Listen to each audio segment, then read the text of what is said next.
Hello viewers, আসসালামু আলাইকুম। আশা করি সবাই অনেক ভালো আছেন। আজকের ভিডিওটি অন্যান্য ভিডিও থেকে একদমই আলাদা। আপনারা কি সেপ্টেম্বর মাসে সবজি চাষের কথা ভাবছেন? তাহলে বলবো পুরো ভিডিওটি দেখুন। আজকের ভিডিওতে দেখাবো সেপ্টেম্বর মাসে কি কি সবজি খুব সহজে চাষাবাদ করা যায়। অনেকে বলেন বেগুন গাছে এরকম সাদা মাছির উপদ্রব বেড়ে চলেছে, ফলে বেগুন গাছে বেগুন বড় হচ্ছে না কিংবা বেগুন গাছে বেগুনই আসছে না। তাহলে আজকের ভিডিওতে দেখানো এই পদ্ধতি ব্যবহার করুন, যাতে করে অল্প সময়ের মধ্যে এই উপাদানটি তৈরি করে গাছে দিলে গাছে কিন্তু বেশ ভালো প্রচুর বেগুন ধরবে, কোনো পোকামাকড় হবে না। এছাড়াও সবজি চাষের গুরুত্বপূর্ণ টিপস পেতে পুরো ভিডিওটি দেখুন। চলুন শুরু করি। শুরুতে আসছে বেগুন চাষ। আপনারা চাইলে সেপ্টেম্বর মাসের শুরুতেই বেগুন চাষ আরম্ভ করে দিতে পারেন। আর অবশ্যই হাইব্রিড যে জাত রয়েছে, অর্থাৎ উন্নত জাত, যেমন নয়নতারা, তারাপুরি, পার্পল কিং, এসব বেগুনের জাত বাছাই করুন, ভালো ফলন পাবেন। এবার রয়েছে শশা চাষ। আপনারা চাইলে সেপ্টেম্বর মাসে শীতকালীন যে শশার ভ্যারাইটি রয়েছে সেগুলো চাষাবাদ করতে পারেন। এক্ষেত্রে অবশ্যই বাজার থেকে ভালো কোম্পানির যে বীজ রয়েছে সেগুলো সংগ্রহ করুন। এক্ষেত্রে এগ্রোয়ান বা লাল তীরের বীজ বাছাই করতে পারেন। এবার আসছে করলা চাষ। আপনারা সেপ্টেম্বর মাসের শুরুতেই করলা চাষ শুরু করে দিতে পারেন, অর্থাৎ জমি আলগা বা খালি রাখবেন না। এক্ষেত্রে অবশ্যই ভালো জাতের করলার বীজ বাছাই করবেন।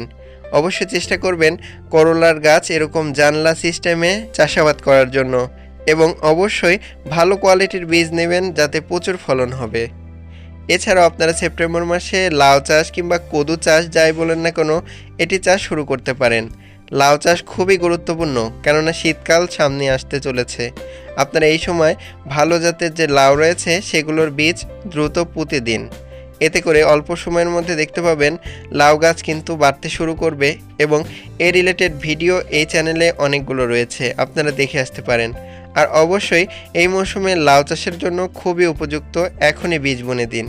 এছাড়াও লাউ গাছে যখন পোকামাকড়ের উপদ্রব হয়, অর্থাৎ লাউ কচি অবস্থায় পচে যায়, তখন আপনারা হাত পরাগায়ন করিয়ে ঠিক এভাবে বেঁধে দিতে পারেন।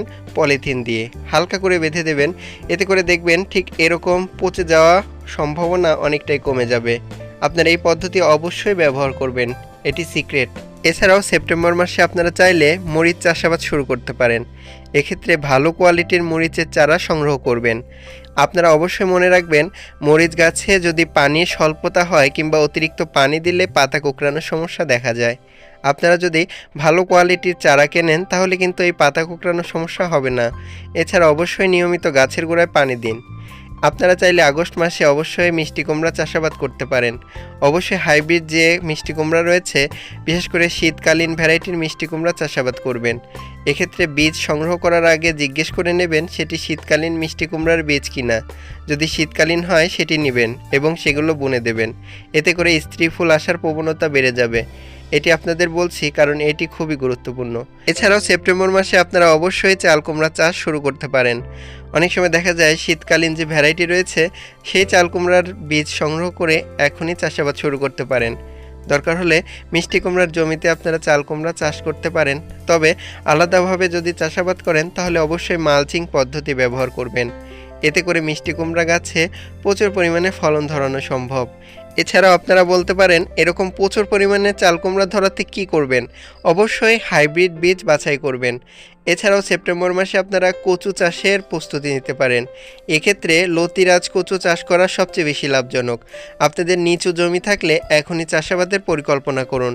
অল্প পানি সেচ কিংবা অল্প পরিমাণ পরিচর্যায় কিন্তু প্রচুর পরিমাণে লতিও পাবেন, সেই সাথে কচুও পাবেন। এতে দুটা ক্ষেত্রে প্রচুর লাভবান হবেন। এছাড়াও নিয়মিত গাছের গোড়ার মাটি একটু উঁচু করে দেবেন, এতে করে কিন্তু লতিও বেশি হয়। এছাড়াও ইউরিয়া সার বা দু একটি সার দিলেও কোনো সমস্যা নেই। দেখবেন কম সারে বা কম যত্নে প্রচুর ফলন হচ্ছে, এটি চাষাবাদ করতে পারেন। এবার আসছে ওলকচু চাষ। আপনারা চাইলে সেপ্টেম্বর মাসে আপনাদের বাড়ির আশেপাশে অল্প ছায়াযুক্ত জায়গা কিংবা যেখানে ছায়া রয়েছে পুরোটাই, সেই সব জায়গায় এই ওলকচু চাষাবাদ করতে পারেন। এটি সারা বছরই করা যায়, তবে সেপ্টেম্বর মাস বেশ উপযুক্ত মৌসুম। এই সময় আপনারা অনায়াসে এটি চাষ করতে পারেন। এছাড়াও আপনারা যারা আগস্ট মাসে পটল চাষ করেছিলেন তারা অবশ্যই হ্যান্ড পলিনেশন করে দেবেন। এতে করে দেখতে পাবেন পটলগুলো কিন্তু টিকে গেছে। আর এই পরিচর্যাগুলো করলে অবশ্যই পটল খেতে কিন্তু প্রচুর পরিমাণে পটল হবে। অবশ্যই এটি করবেন। এছাড়া আপনারা চাইলে শীতকালীন টমেটো চাষাবাদ করতে পারেন এই মৌসুমে, অর্থাৎ সেপ্টেম্বর মাসে। ভালো জাতের যে টমেটোর বীজ রয়েছে সেটি সংগ্রহ করুন। এছাড়াও আপনারা চাইলে এই সেপ্টেম্বর মাসে ডাঁটা শাক চাষাবাদ করতে পারেন আপনাদের বাড়ির আশেপাশে যদি ফাঁকা থাকে জায়গা। এর পাশাপাশি আপনারা লাল শাকও চাষাবাদ করতে পারেন। দু একটি চাষ দিয়ে লাল শাকের বীজ কিনে নিয়ে এসে ছিটিয়ে দিন, নিয়মিত পানি দিন। এর পাশাপাশি আপনারা চাইলে সারা বছরই পেঁপে চাষ করতে পারেন। বিশেষ করে সেপ্টেম্বর মাসটা বেশ উপযুক্ত পেঁপে চাষের ক্ষেত্রে। এক্ষেত্রে অবশ্যই আপনারা ভালো জাতের পেঁপে চাষাবাদ করতে পারেন। সেক্ষেত্রে বড় সাইজের পেঁপের জন্য অবশ্যই লাল তীর বা ভালো জাতের বীজ বাছাই করবেন।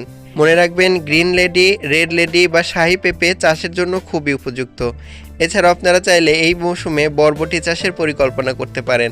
অনেকে বলতে পারেন এখন কেন? হ্যাঁ ভিউয়ার্স, সামনে শীতকাল আসছে, আর এই মৌসুমে ভালো জাতের বরবটির বীজগুলো বুনে দিতে পারেন একটু জমি তৈরি করে।